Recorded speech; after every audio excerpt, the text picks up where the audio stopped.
Mon cher ami, que Dieu te bénisse au nom de Jésus-Christ. Alors, permets-moi de te parler d'un fait que tu as peut-être eu à vivre en tant que fidèle, comme moi aussi j'ai eu à vivre en tant que prêtre et fidèle. Il t'est une fois arrivé sûrement d'arriver en retard à la messe. Mais est-ce que tu savais que c'est un grand manque de respect envers ce Dieu qui t'a convoqué ou qui nous a convoqués? Je vais t'expliquer. Tu sais que l'heure qui est fixée à la Sainte Messe est une heure favorable et pour toi et pour Dieu envers toi. Laisse-moi t'expliquer encore. Galates 4.4 nous dit qu'au moment favorable, Dieu nous envoya son Fils bien-aimé né d'une femme. C'est-à-dire au moment favorable, au moment où Dieu se dit, tiens, voilà maintenant le temps favorable, le moment clé où je vais agir d'une manière particulière. Et c'est ce qui se passe à chaque fois que l'heure est fixée pour la Sainte Messe. Dieu te convoque lui-même à travers le prêtre ou à travers celui qui célèbre, oui, le prêtre bien sûr, mais en fait, il te convoque et il est là, il t'attend avec ses anges, ses saints et tous ceux qui l'entourent. Maintenant, imagine, quand il te dit viens à 9 heures, toi tu arrives à 9h30.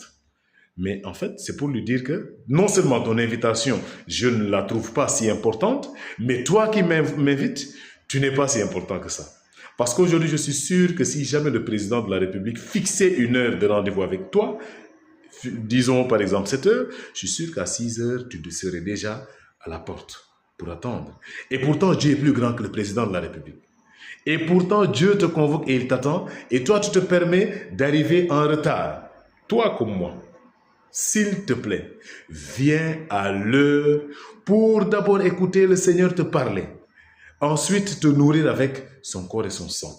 Il en va de ta survie, de ton bien, de ton salut, de respecter ce Dieu qui te convoque au moment favorable. Et laissez-moi même aller plus loin, surtout aujourd'hui, pour ce fait qui est désolant, lié aux mariés. Il n'est pas dit aujourd'hui que la mariée qui arriverait en retard sera maudite à jamais. À l'heure de la messe, arrêtez. Quand vous dites aux gens, par exemple, que vous venez que la messe du mariage est fixée pour 16 heures, non seulement vous convoquez Dieu pour qu'il soit là, pour qu'il vous bénisse, mais c'est parce que c'est Dieu lui-même aussi qui vous a convoqué à son repas, qui est d'abord parole et après corps et sang. Et toi, tu te dis non, mon Dieu, j'ai pas de grande considération envers toi, je viens à l'heure que je veux. Alors que c'est ce Dieu-là qui t'a créé et toute ta vie finira un jour pour que tu te présentes devant lui. Manque à ton roi le respect que tu lui dois. Et ainsi tu verras les conséquences dans ta vie. S'il nous plaît, faisons un effort d'arriver à l'heure à la Sainte Eucharistie.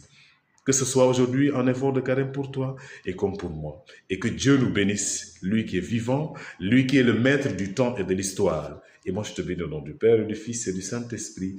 Amen. Demeure dans la paix, que l'intercession du Padre Pio et de Saint Charbel te soit effective. Amen.